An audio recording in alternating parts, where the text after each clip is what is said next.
Welcome to The World on Fire. I'm your host, Greg Wilpert. Argentina experienced a political earthquake on November 19th when the right-wing TV commentator and libertarian economist Javier Milei won Argentina's presidency with 56% of the vote. Milei could be considered a populist in the mold of Brazil's Jair Bolsonaro or the US's own Donald Trump.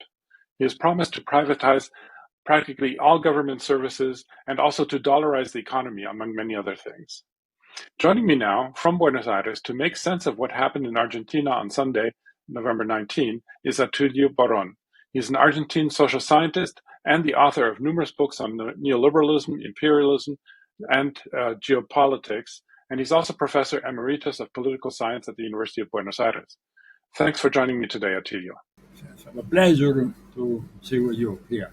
So Argentina has historically gone back and forth really between kind of a right-wing neoliberal Peronism and then also a more progressive or center-left Peronism, representing basically the former president of Argentina, Juan Perón.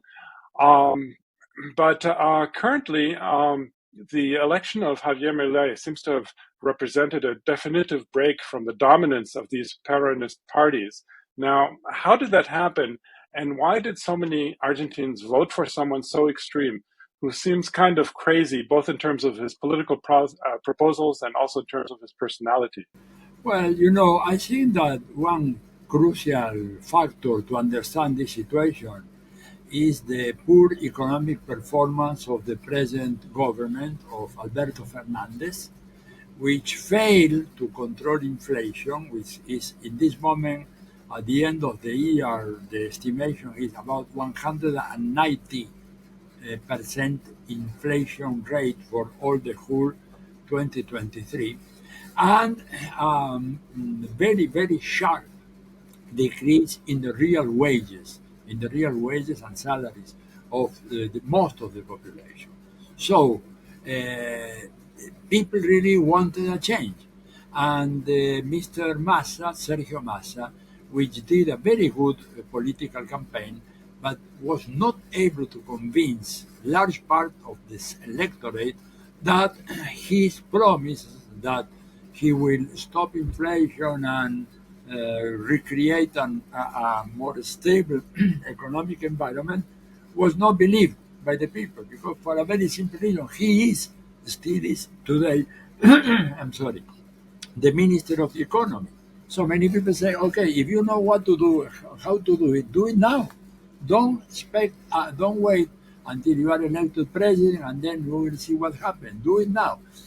So to some extent, Massa was seen as the continuation of the present government. And he was, in fact, a continuation with some new features, okay, because he is not really a Peronista.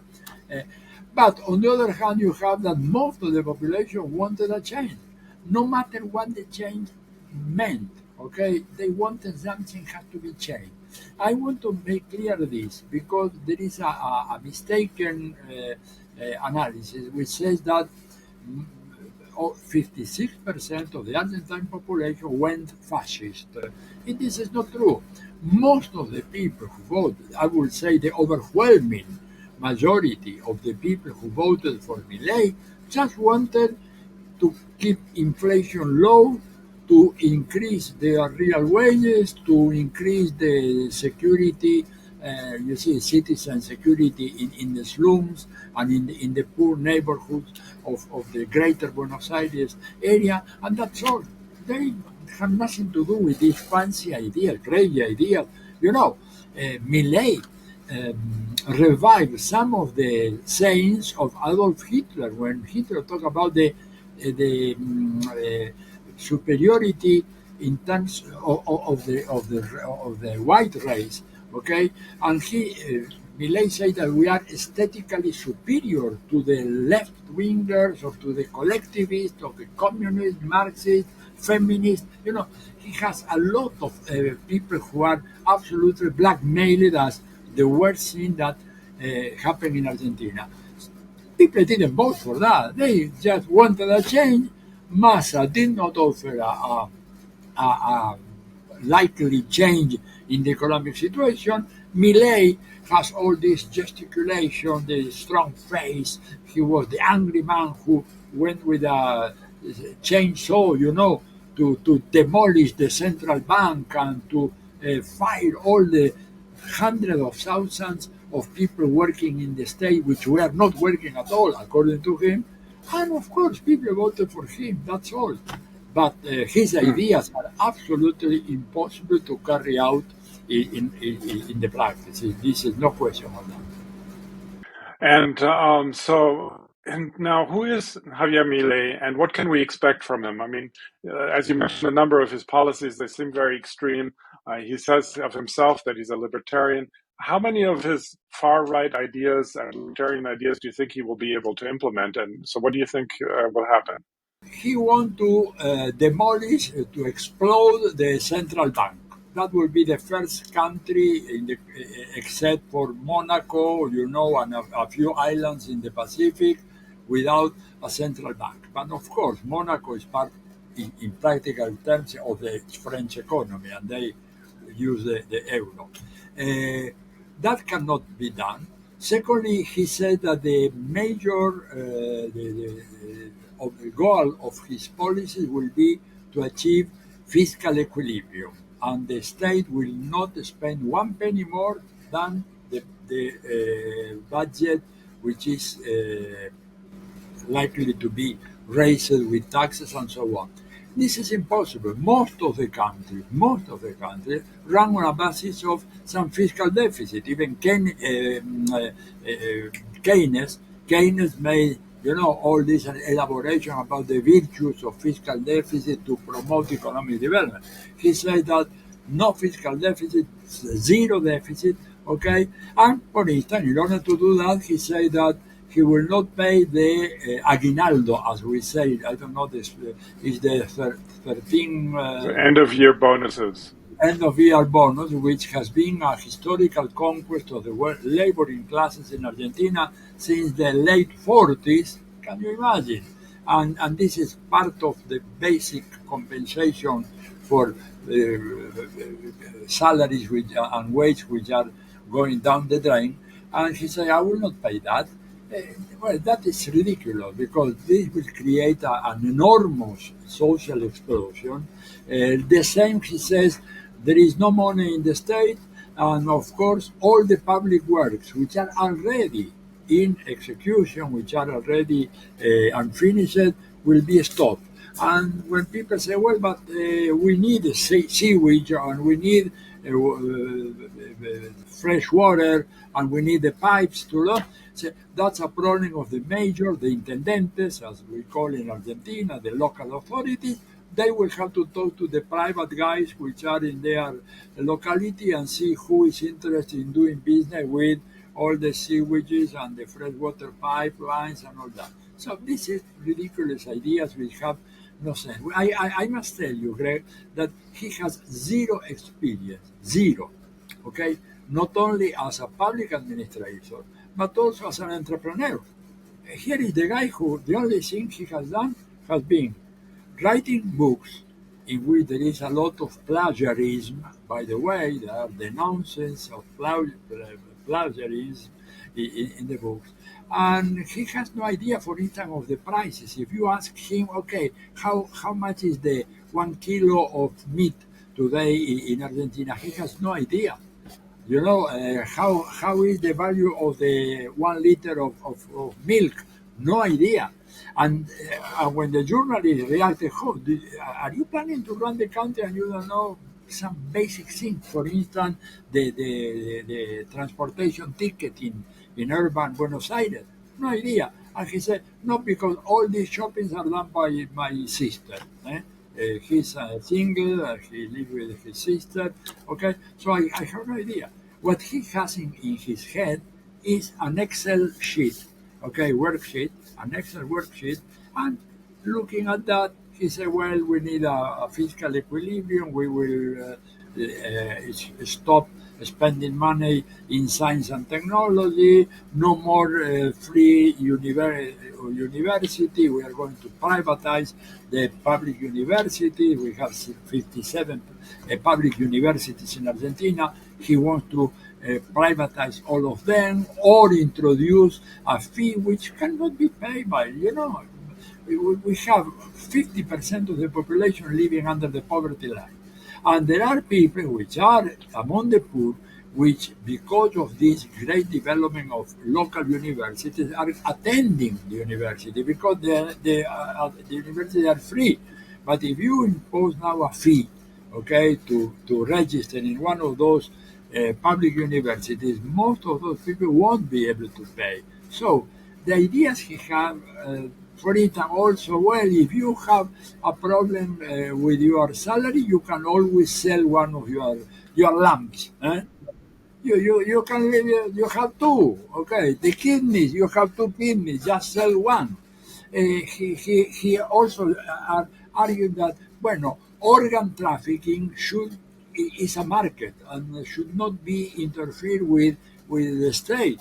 If somebody decided to send a lamb, he should be able to say, and the state has nothing to do with that. So that's a lot of crazy ideas. And of course, I think that this is very, very difficult to carry out in the practice. Why do you think that's so difficult? In terms of practice, of course, there's the obstacles in terms of the population accepting it and of just whether it works, but also what's the political situation in the Congress? Will he have any kind of support? What kind of support will he enjoy there? Well, he doesn't have a single governor in a country in which governors are very, very strong. He doesn't have a single mayor in all the country, okay? In the Congress, his bloc is a minority, okay? But the traditional right, led by Mr. Mauricio Macri, could support a few of those decisions, but very, very difficultly he will get the support, for instance, to the abolition of the central bank. Among other things, because that it would imply a constitutional reform in which you need to have 2/3 of the members of the Congress supporting the decision. So that would be very blah, blah, blah. He would talk about all things, making gestures and so on. But in real terms, will be very difficult. But a few of those decisions will be carried out. Okay, for instance, I am very much afraid about the privatization of the pension funds, which in Argentina is a very significant part of the national income. Why I say this? Because we have, for the population over 65 or 70 years, 70 if you are male, 65 if you are a woman, 93% of that population today is assisted with some kind of pension or jubilación, as we say here in Argentina. And this is a huge business, okay, very, very profitable business. It doesn't work because look at the Chilean experience. The Chilean experience shows that this has been a real failure, okay, and most of the problems which erupted in October in Chile, in October 2018 or 2019, were in part due to the fact that people started to go to this pension fund and then receive only one fraction of what they expected. So, and even there are documents of the World Bank saying that the system is not working as it should, and that state pension funds are better, more reliable than private. So, but there are enormous interest groups surrounding Mr. Macri, which is the really mastermind behind all this, using the figure of Milei. But Macri what wants is some of these big chunks of the Argentine economy. For instance, the pension system or the state oil company, which is very profitable these days because of the new discoveries of oil and gas reserves in the Argentine South.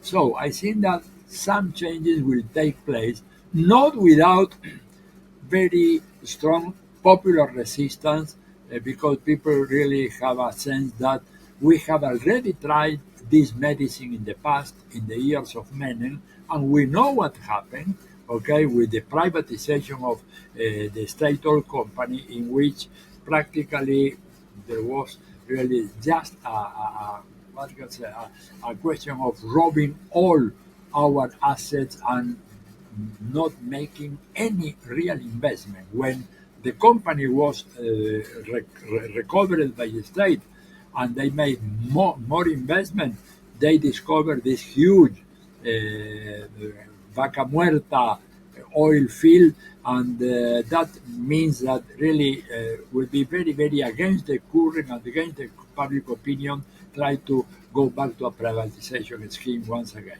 Now, it seems like Argentines had a very difficult choice between Milei and Massa. I mean, one person representing this right-wing libertarianism and the other one representing an economic failure, essentially. How did it come to that? I mean, what happened to other forces, particularly progressive forces, let's say? Why weren't they able to present a coherent alternative? Well, it was very, very difficult, okay, because uh, when you have the threat of an extreme right, uh, like Mr. Millet, then people try to rally around some which present a more or less palatable alternative. And even if I didn't like the policies of Mr. Massa, and I think that he did not make the job we needed him to do in order to keep inflation low, when you have to decide between him and Millet, there are no much choice. Like I use in one of my articles a letter written by Trotsky regarding the election of 1933 in Germany, in which he asked to the communists and the socialists to support Mr. Brüning, because he said we have the absolute evil, which is Hitler, and on the other hand, we have a bourgeois politician, but at least he will not shoot us and kill us, all of us. So now we have to prevent Hitler winning the election. And this the same reasoning went on and on in Argentina. Among many people, very progressive, but which were very angry with this government and say, look, even if the other guy is resembles Hitler, but he will not do what he says he wants to do. For instance, many people say he's talking about that, but he's not doing that. They did not believe that Milei was serious. And Milei is serious. Milei is a fanatic. He's absolutely fanatic. Look, you know the story of the dogs. He has 4 dogs. All the dogs have the name of some of these libertarians. The most famous is Rothbard. Murray is the name of one of the dogs. He believes absolutely what I wrote in a paper, a small article which was published today. Look, not a single conservative government ever applied the ideas of libertarianism in America or in the United Kingdom. Not even Reagan, not Trump, not Margaret Thatcher, no one, because those are fancy ideas for a scholarly discussion. Greg, you know that in the academia many times we are involved in very Byzantine discussions, like the sex of the angels, we say in español, el sexo de los ángeles, se discute. It's a nonsense. Who believes really that markets can properly work without some kind of state regulation? That markets alone, absolutely alone, because Millet repeat word by word Rothbard, when Rothbard said that the state is an organization to rob the taxpayers. And he said exactly the same. Yesterday evening, he said, if your salary, if your wage is too short, it's because you have too much state. And therefore, well, those in front of that dilemma, people said the people who were very, very bad in bad situation, they didn't care too much about what Massa was saying, because Massa should have solved the inflation problem before, not promise that he will solve the problem of inflation when he was president.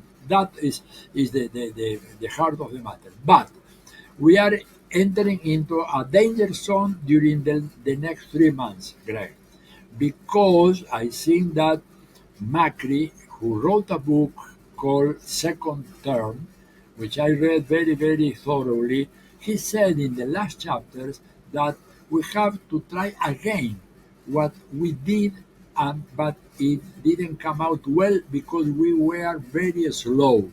Gradualism is fatal to a process of change. So now my fears are that Milei may make an agreement with the people, the representatives in the Chamber of Deputies, okay, of Juntos por el Cambio, which is all this organization created by Mr. Macri, and approve two or three general pieces of legislation.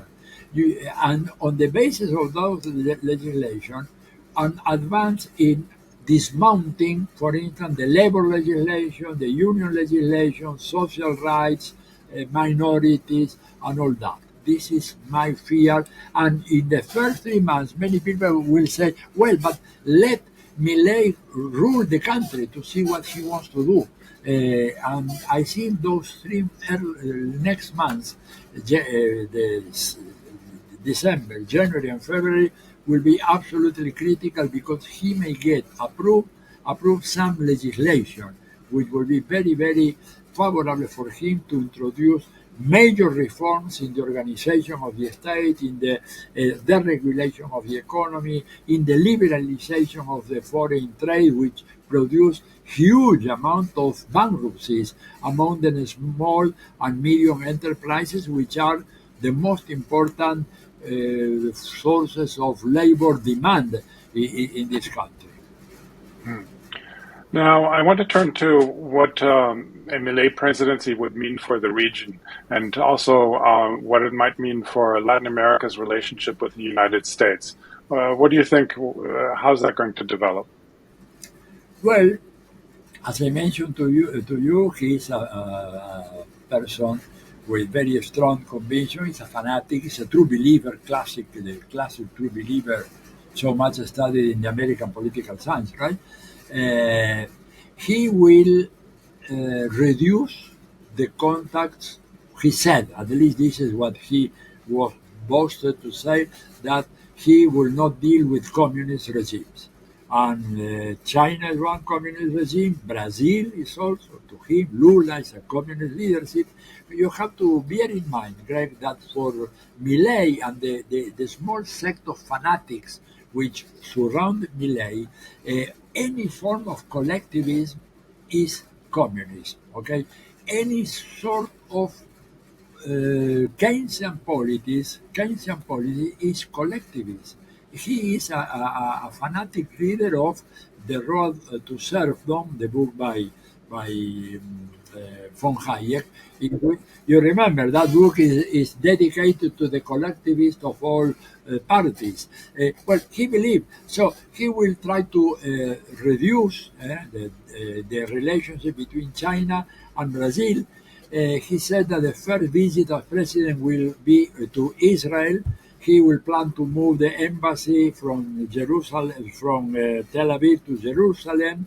He is a real enemy of the Chinese, and this is, for instance, for that reason, Milei is a celestial music to Washington bureaucrats. For Blinken and Biden and all that, because he's a cold warrior against China.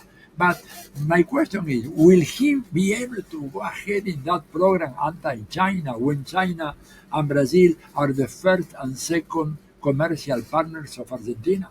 What will be the reaction of the entrepreneurial leaders, the big corporations, which have been supporting Milei, not to break the ties with China, but to increase their business with China, which is one of the largest markets for Argentine products. Okay, and the same with Brazil. Argentina and Brazil economies are very, very strongly intertwined. Therefore, I think that he will try to do that. But summing up the answer to your question, this will imply a weakening of the capacity of Latin America and the Caribbean to play a role in the international chessboard, as Brzezinski used to say. Okay, Brazil needed to have Argentina side by side in order to make a better negotiation with the great powers of the West and also with China, Russia, and India. And now Lula is alone. And I am concerned also because Argentina was accepted as a member of the BRICS, which is a very important achievement of this government, and very likely Mr.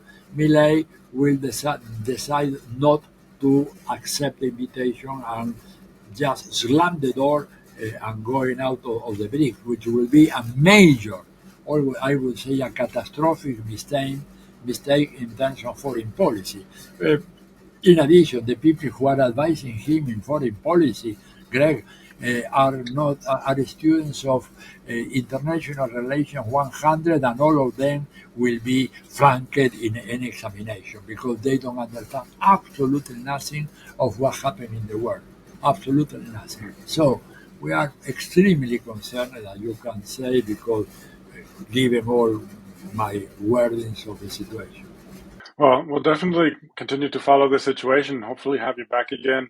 But we'll leave it there for now. I was speaking to Professor Atilio Boron, Professor Emeritus of Political Science at the University of Buenos Aires. Thanks again, Atilio, for having joined me today.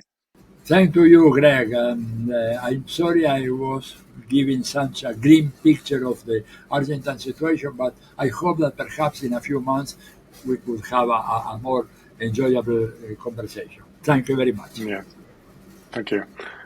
And thank you to our audience for joining us on The World on Fire. Until next time.